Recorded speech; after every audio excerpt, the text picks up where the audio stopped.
Welcome back. Now let's look at what is meant by the bid price and the offer price. Bid price is the price a buyer of a security is willing to pay in order to buy the security. Correspondingly, an offer price or ask price is the price a seller of the security is willing to accept to part away with the security. Often traders and investors place orders that specify the bid or offer price and a bid or offer quantity associated with the price. The list of all such active orders is available and updated with the exchange in real time. Often an investor can get a snapshot of top 5 bid prices and top 5 offer prices from the broker just before he places the order. A sample snapshot is shown here. By looking at this snapshot, one can clearly see the highest bid and the highest offer price. So we see here that the highest bid available is at 179.3 and the bid quantity associated with that bid is 100. On the other hand, the best offer currently available is at 179.35 and the corresponding offer quantity is 50. Now let's look at a few examples to understand how the execution of an order placed by an investor will work given this bid offer price quantity situation in the market. So now if these are the available bids and offers in the market and you wish to sell 50 shares at 179.3, you can do so by placing a market or a limit order. If the order reaches the exchange in time and the market bid offer price and quantity does not move in the interim, you will be able to sell your 50 shares at a price of 179.3. Similarly, if you wish to buy 50 shares at 179.35 and you place an order which reaches the exchange in time, you would be able to buy 50 shares at 179.35.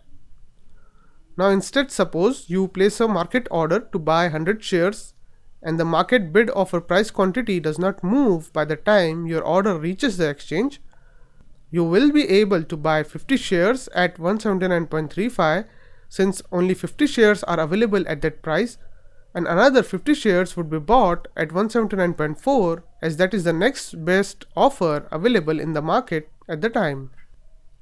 Now we have mentioned the terms market order and limit order here.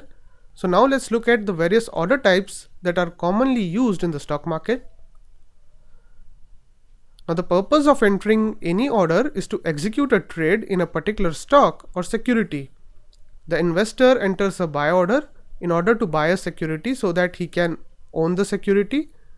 Once this order is executed, the investor is said to have a long position. Similarly, the investor can enter a sell order in order to sell a security so that he no longer owns the security. Once this order is executed, the investor is said to have sold the security. However, it is also possible that an owner may not already own a security and yet decide to sell the security so that he can profit if the prices of the security falls. In such a scenario, the investor is said to have a short position. Now there are various types of orders in terms of execution type that are available. This includes market order and limit order. A market order is the most basic type of trade order which basically instructs the broker to buy or sell the security at the best price that is currently available in the market. When you enter a market buy order, the order will be filled at the lowest available offer price. When you enter a market sell order, the order will be filled at the highest available bid price. The upside of placing a market order is that it is guaranteed that your order will be filled and your buy or sell trade will be executed. The downside is that you won't know at what price you will end up buying or selling a security until the time the trade has been already executed. So for example, if at the time of placing your buy order you see that the stock is trading at 118.7, it may so happen that by the time your order reaches the exchange, the stock has moved to 119, so you might end up buying the stock at 119 instead of 118.7, which was the price you were probably hoping to get at the time you entered your order. So essentially, with respect to market orders, you always face the risk that the market may move adversely by the time your order reaches the exchange for execution. In order to eliminate this risk, there is the option to place limit order. Now, in case of limit order, there is certainty about the price at which you would buy or sell a security. At the time of placing the order, the investor needs to specify a limit price. In case of a limit buy order, the limit price instructs the broker that the order should be executed only if it could be filled at or below the limit price specified by the investor.